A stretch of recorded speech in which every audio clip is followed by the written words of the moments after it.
you sure? They couldn't understand how this could happen. I said, he's been there before, he'll know how to get there. And so they just were not sure at all. And so when we got to Versailles, I got off the train, they said, are you sure you're going to be okay? Where are you going to meet him? I said, he'll come, it'll be in the train station. So I sat there and waited, and the next train came, and he came, and we were just but it was raining, and we didn't have umbrellas, and we went up to the castle, and we sat down to fold up umbrellas and do all of that, and he said, and in walked the people that were on the train, and they said, oh, we're so happy we got together. I said, I knew we would. I knew we would. And I'm going to have to add one little more thing. He wasn't doing well that day, so he was really tired. So we got back to the hotel, and he was running an elevated temperature, and he did this sometimes when he was tired. So I put him to bed, and I covered him up, and got him comfortable. And then it got kind of dark, and I'm thinking, oh man, I got to go get something to eat. So there had been a stall across the way, and I went there, and the stall just was really bare. Before it had sandwiches and other things, but by this time it was a couple hours later and it was bare. So I grabbed a tabbouleh salad and some bread and a Napoleon, and I brought it back to the hotel, and I ate half, and I saved the other half for him. And he woke up and he said, "Oh, we haven't had anything to eat." I said, "Yes. You know, I went out and I got this." I said, "I tried to get a sandwich, but I couldn't find anything." So I gave him this, and he said, he ate the tabbouleh, and he said, "Oh, this is good." And he ate the bread, and he said, "This is good." And he ate the Napoleon, and he said, "Wow, that was really good." In his normal state of mind, he never would have eaten tabbouleh. Anyway, but he was very, very proud of his children and grandchildren and his church and all the many things that he had in life. He considered himself very blessed, and I did too. He was a wonderful man, and thank you for coming.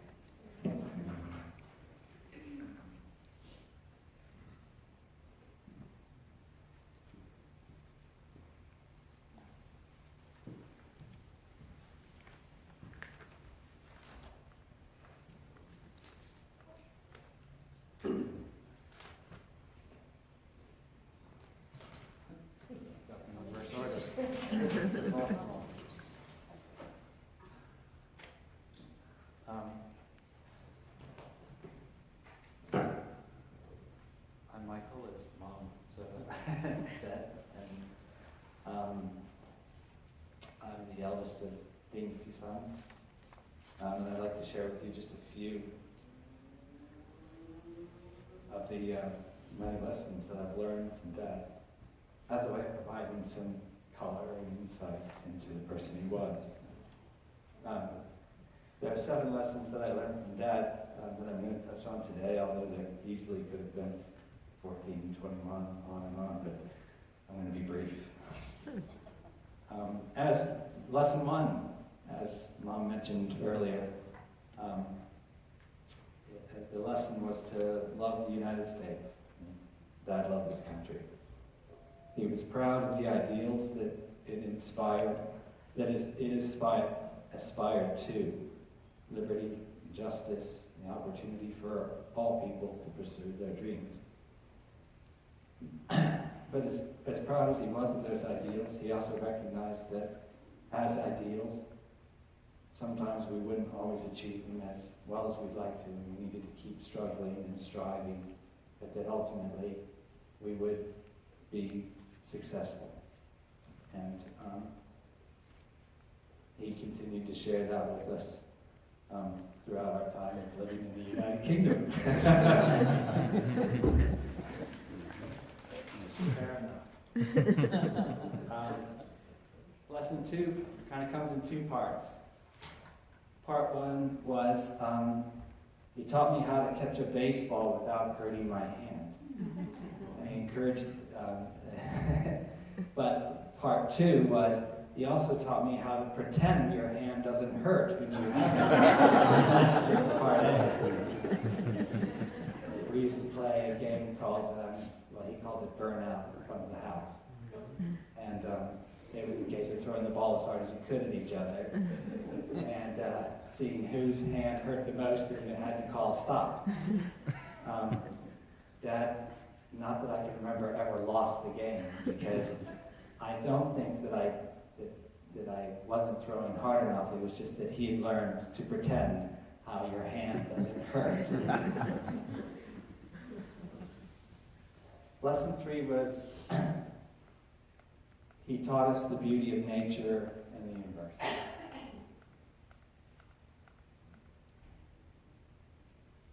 Almost every Sabbath, I can remember my brother, Steve, and I being let loose in Great Falls, Maryland, or Lake Needwood, or Sugarloaf Mountain.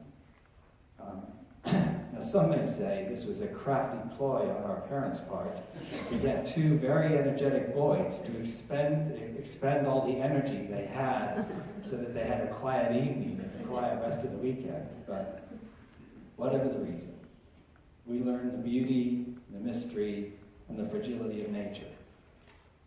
And this extended to the natural world outside of Earth. Growing up during the Apollo space missions, we were encouraged to learn about space and the strange otherness of our solar system and beyond. And trips to planetariums and allowing us to stay up late to watch the moon walks and moon landings, and the hours and hours spent at the Air and Space Museum all played their part. Lesson 4, as we've heard and we've experienced and seen many times, we gained an appreciation of trains, and both the full-size and the model varieties. Dad marveled at the feats of engineering required to build a railroad and to run a locomotive, and he appreciated the civility of train travel with fewer traffic jams and a bit more comfort and the ability to walk around. And he appreciated, and the appreciation carried over into the miniature size. One of my fondest memories is lying next to the train set Dad had built around the Christmas tree, listening to the sound of the train as it passed my head, hearing the buzz of the engine, and smelling the oil from the little locomotive, which is still out there on display. Lesson 5, the vital importance of education. Dad fervently believed in the value of education and the transformation it can make to people's lives. He repeatedly offered to support me and my brother in advancing our education to go as far as we could. I settled for 2 degrees in the same subject. My brother, however, took this truly to heart and has now achieved 4 degrees in 4 different subjects and is threatening to do more. Lesson 6, how to choose a partner. Dad found happiness and joy in a partner who was kind, humorous, intelligent, and loving. Following his example, I too found a partner that is kind, humorous, intelligent, and caring. She brings immeasurable happiness and joy to my life and to the lives of our children. And for Dad, in the final years of his life, Mom literally kept him alive through heroic diligence, patience, and tenacity. For that, we are forever grateful, and we know Dad was too. Finally, lesson 7, the appreciation of a job well done. Dad instilled in me the importance of doing a job well if you were going to do it at all. When I was 12, I got a paper route delivering the Washington Post newspapers to people, to 46 different households in the neighborhood around us. On the very first day, Dad offered to help, and this help continued for the next 5 years. And this help consisted of waking me up at 5:30, going to the newspapers, reviewing the newspapers, and finding the ones that front pages were ripped, and taking Scotch tape and taping up those ripped newspapers, then driving us around and insisting that I didn't just put the paper onto the front doorstep, but I took it and put the paper in between the screen door and the front door so that if it rained, they would still get their paper safely. He did this because he wanted me to learn to appreciate the sense of achievement and doing a good job. This attitude was also instrumental in me getting my next job, which was a local elementary school was looking for a janitor. We used to go to school, to elementary school, and the main reason I got the job was because the boss used to observe Dad and Mom helping to clean up after school functions. They worked hard, they took pride in doing a good job, and my boss figured that if the parents took pride in their work, there was a good chance the children would too. Dad took pride in the work he did for his family, providing for us, looking after us, and he cared about what others thought about him.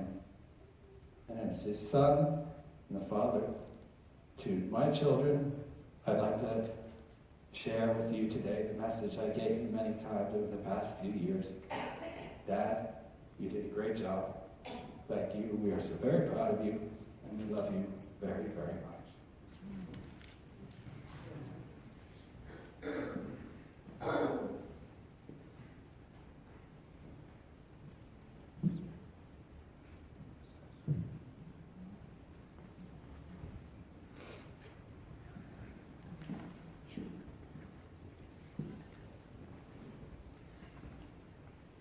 Well, I have a hard job following those two.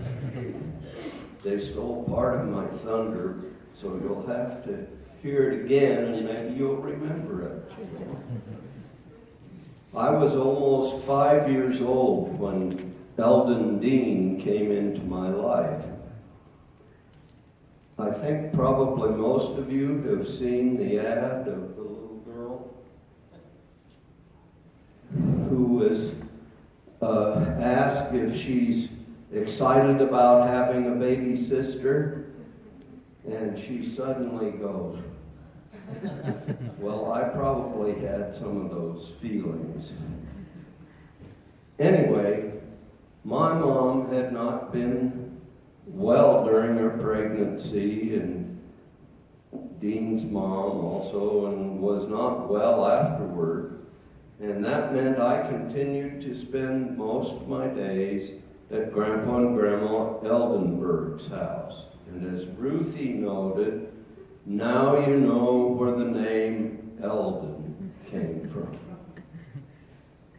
Some of my first memories of Dean were not until he was out of his crib.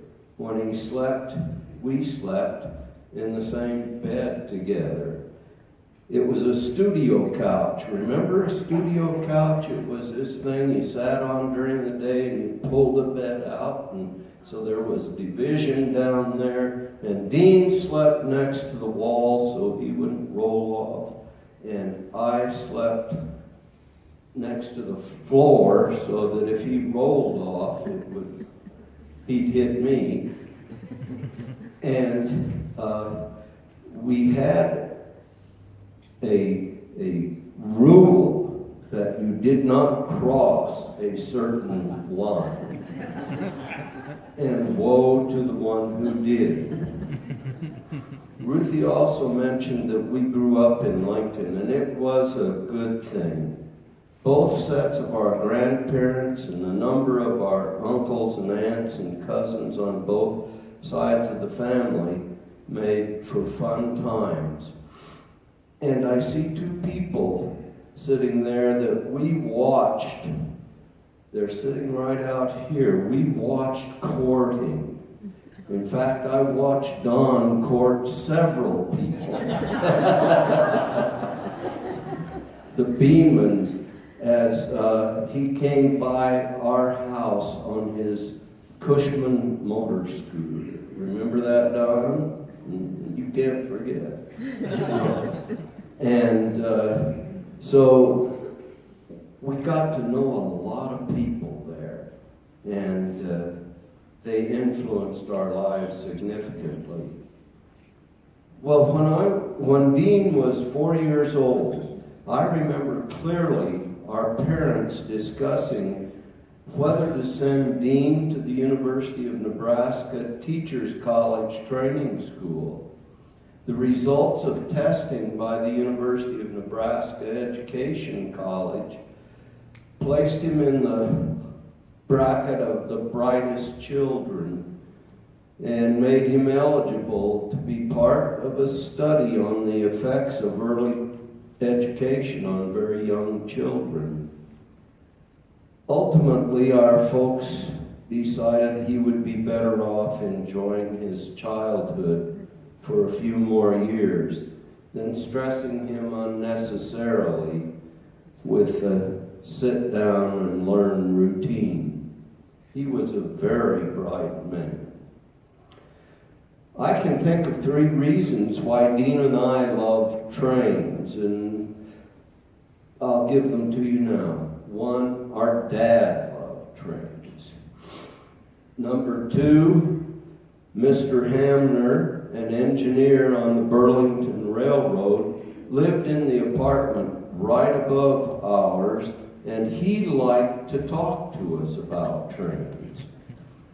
And number 3, when the weather was not suitable to go to Pioneers Park on Sabbath afternoon, Dad had found a bridge that spanned high over the railroad yards in Lincoln. And he would take us in the car, and we'd go up there and we'd park, because there weren't any other cars, and watch trains for hours. Not only that, on hot summer nights, and nights can be hot in Lincoln, when sleep didn't come easily, Dad would pile us in the car and take us to downtown Lincoln at 11 p.m. to watch the Rock Island Rocket make a short stop to drop off and take on passengers. And I might say, Dean and I had planned on taking our wives with us this spring to watch the trains at the world's largest train yard in North Platte. When Dean was 6 and I was 11, we moved from 3 small rooms of our basement apartment in downtown Lincoln to a 3-bedroom house in College View. Our little sister, Jeannie, was born that same year. College View had a small-town ambience. We could walk or ride our bikes to friends or cousins or Grandpa and Grandma Robertson's home. It was at that time Dad brought our first dog, a Dalmatian named Spotty. Excuse me. Last week, Cousin Doris and I were reminiscing about Dean, and the story of the Midway ride at the Nebraska State Fair inevitably resurfaced. Cousin Doris was 16 or 17 and had a driver's license, so she could take us to the fair. I was 13 or 14 and Dean was 8 or 9. It was lunchtime and lines were very short at the various rides, and the ride we chose had no one in line. And by the way, I've never seen a ride like this since that ride at the fair. It was one long arm, like from the floor to the ceiling here, and there was a small cockpit on either end, and this thing would start to swing and swing. Well, the cockpits had 2 seats. Doris and I got the seats. Dean got the floor right in front of us. And there was a small window-like thing with nothing over it, which he was looking directly out of. And this thing started. Well, the first time it went down, and he's looking straight at the ground. You can tell he's getting all excited. And finally, he starts yelling, "Help! I'm falling! Help! I'm falling!" And it got louder and louder and over and over.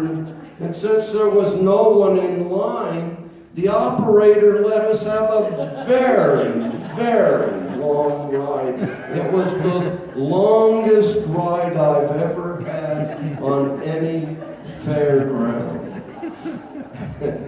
When he finally shut it down, he gave us a big grin, and this very green Dean stumbled out of the cockpit. Needless to say, that ended our day on the midway. Several years later, Dad had a chance to join Gates and Sons here in Denver, and the rest of Dean's growing up years were spent here. Our time together was limited. I was here for only 1 year and then went off to Campion and on to college at Walla. But Dean and I still had fun together when I came home on vacations. I remember summer outings to the mountains with our family, a picnic with watermelon cooled in a cold Rocky Mountain stream, and then hiking around in the surrounding hills. Our entertainment from time to time was cruising Old Larimer Street on Saturday night. You mentioned playing catch. Dean and I played catch almost every night when I was home in the yard beside the house. And he was a budding left-handed pitcher, and he could throw that ball hard, Mike, but I never let him know it hurt.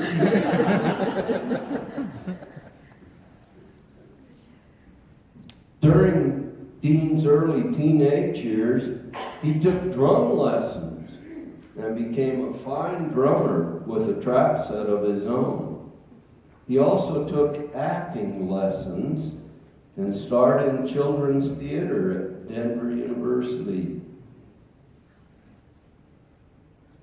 He was the best man in our wedding.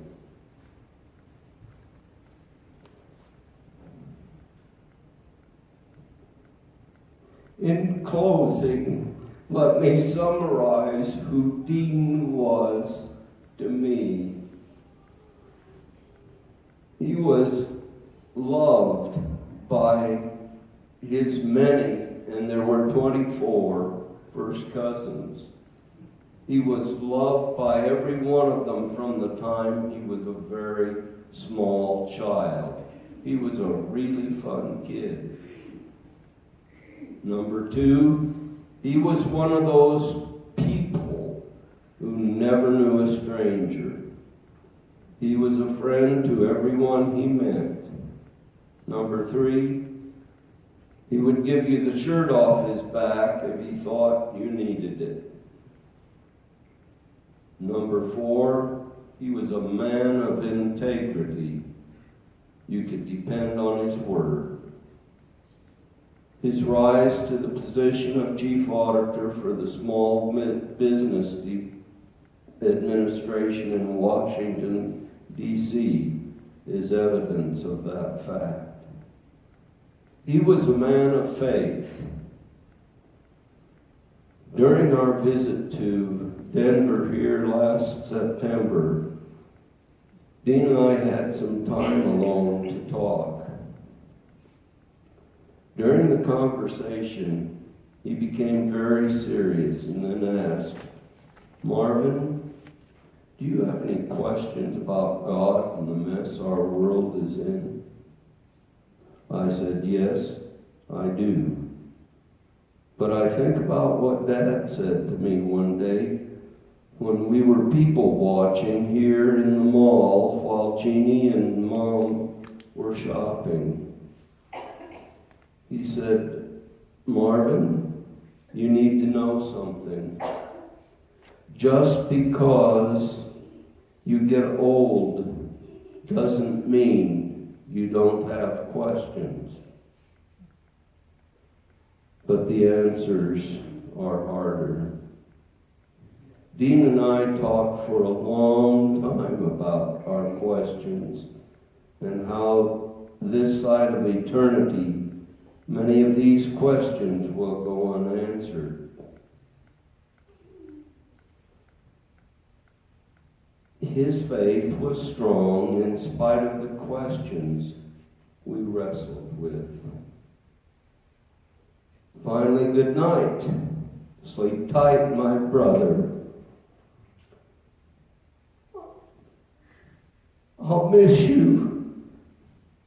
I'm planning to meet you in the morning on the railroad trip to glory.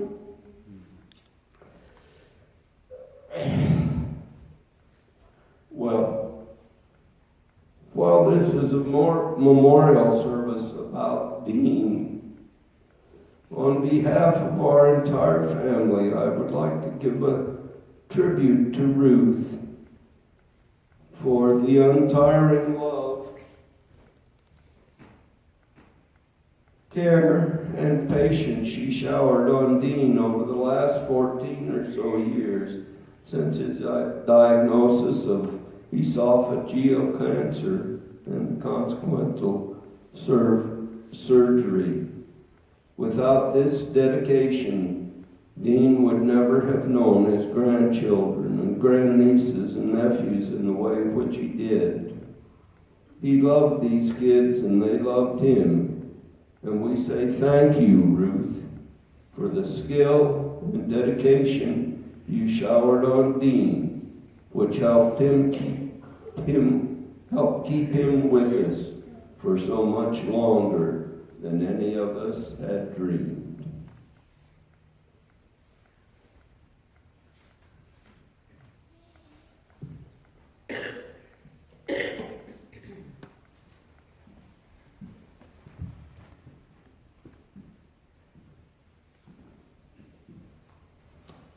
We're going to take a few moments and have a mic that's available. If anyone would like to share a special memory that they have about Dean, I'll be happy to bring the mic to you and you can share that special memory. If anyone has a special memory, just indicate and I'll pass the mic on down.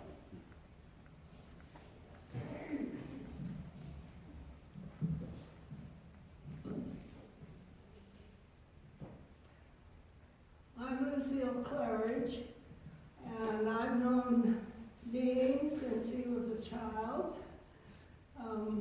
Our families knew each other at the Old Central Church in Denver. And my husband was a printer. And when Dean was 10 years old, he hired Dean to sweep the floor at the shop. And so I have early memories of Dean when he was young. And when he got to be 16, my husband taught him to run the presses. And he became a very good printer. Well, time passes, marches on, and my husband's been gone now 22 years. And we're all looking forward to the resurrection day when Jesus comes. And then we'll all be together with Jesus forever.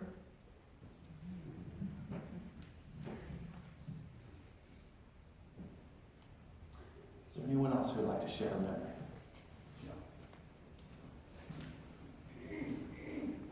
I need to comment on Dean and I were good friends when we were young.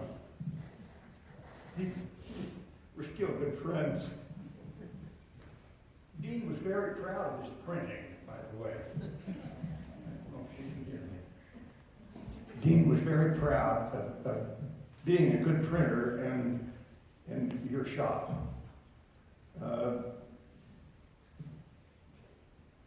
But Dean introduced me to my Jeannie, and I introduced Dean to Ruthie. And Ruthie, you have been a fantastic wife. We're not supposed to move the landmarks. Good fences make good neighbors, and fence lines and property lines are important. But for me, having Dean gone is losing one of those marks, one of those landmarks. We'll miss you, Dean.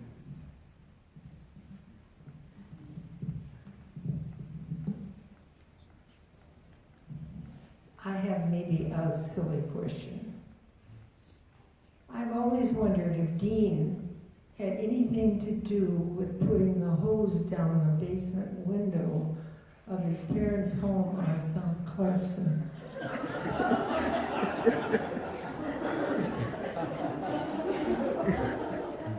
I don't know whether he ever mentioned anything about that to you, Ruthie.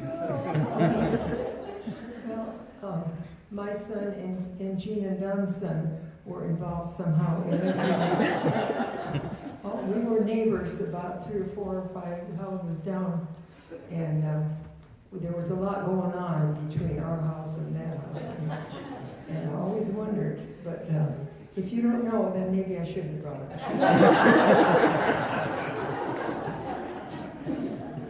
Is there anyone else who'd like to share with me? Over here.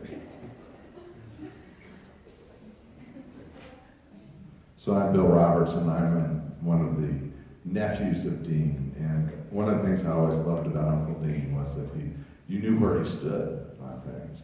He would actually tell you where he stood. And it was a good thing. And it was probably April of 1981. I was Andy Ruthie and Uncle Dean were down in Collegedale, and that whole day, my girlfriend at the time was spending time with us, and she was lots of fun, and she was just, she was beautiful, and Dean, after this girlfriend went back to the dorm, Dean pulled me aside and he said, Bill, if you don't marry this girl, you are crazy. And she's here with us today.